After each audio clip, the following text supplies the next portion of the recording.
વડોદરા જિલ્લાના સાવલી તાલુકામાંથી પસાર થતી મહીસાગર નદી કિનારાના ગામોને સાવચેત રહેવા વહીવટીતંત્ર દ્વારા સૂચના આપવામાં આવી છે। ઉપરવાસમાં થયેલ ભારે વરસાદને કારણે જિલ્લાના સાવલી ડેસર તાલુકાથી પસાર થતી મહીસાગર નદીમાં કડાણા અને થર્મલ ડેમમાંથી પાણી છોડાતા સાવલીને આણંદ જિલ્લા સાથે જોડતા મુખ્ય માર્ગ પરના કરોડા પોઈચાના મહી બ્રિજ પર બે કાંઠે ભયજનક સ્થિતિએ વહેતી જોવાઈ રહી છે અને હવામાન વિભાગ દ્વારા આગામી 2 દિવસ ભારે વરસાદની આગાહીને પગલે વહીવટી તંત્ર દ્વારા નદી કિનારાના ગામોમાં સાવચેતીને પગલે ગ્રામીણ સરપંચ, ખેડૂતો, તલાટીઓ, પશુપાલકોને સાવચેતી રાખવા મામલતદાર દ્વારા જરૂરી સૂચનાઓ આપવામાં આવી છે।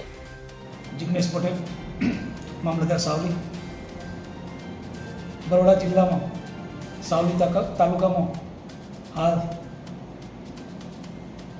રાજ્ય કક્ષાએથી વધુ વરસાદ પડવાની આગાહી આવે છે, જેના અનુસંધાને અત્યારે મહીસાગર નદીની અંદર પાણીનો પ્રવાહ વધી રહ્યો છે, જેથી મહીસાગર નદીના કિનારા પર સાવલી તાલુકાના આવેલા ગામોમાં તેમજ નીચાણવાળા વિસ્તારમાં રહેતા લોકોને સાવચેતીના પગલે નદી કિનારેથી થોડા દૂર રહેવાની જરૂરી સૂચના આપી ગઈ છે।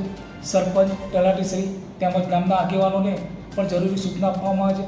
આજ સુધીમાં હાલમાં અત્યારે વરસાદ 692 મિલીમીટર વરસાદ પડેલ છે, તેમજ આગામી સમયમાં હજુ 2-3 દિવસ વરસાદની આગાહી હોય, જેથી ગામજનોને વિનંતી કે તેઓ નદી કિનારા ઉપર ફરવા ના જાય, બાળકોને સાથે નાહવા ના જાય, ખેડૂત ભાઈઓને, પશુપાલનને પણ ત્યાં અંદર ન લઈ જાય, એની સાવચેતી રાખવા વિનંતી છે।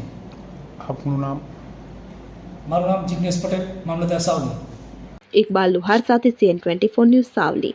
હવે જુઓ દેશ દુનિયાની તમામ ખબરો તમારી આંગળીના ટેરવે। ઉઠાવો મોબાઈલ અને Google Play Store પરથી ડાઉનલોડ કરો અમારી CN24 ન્યૂઝ મોબાઈલ એપ।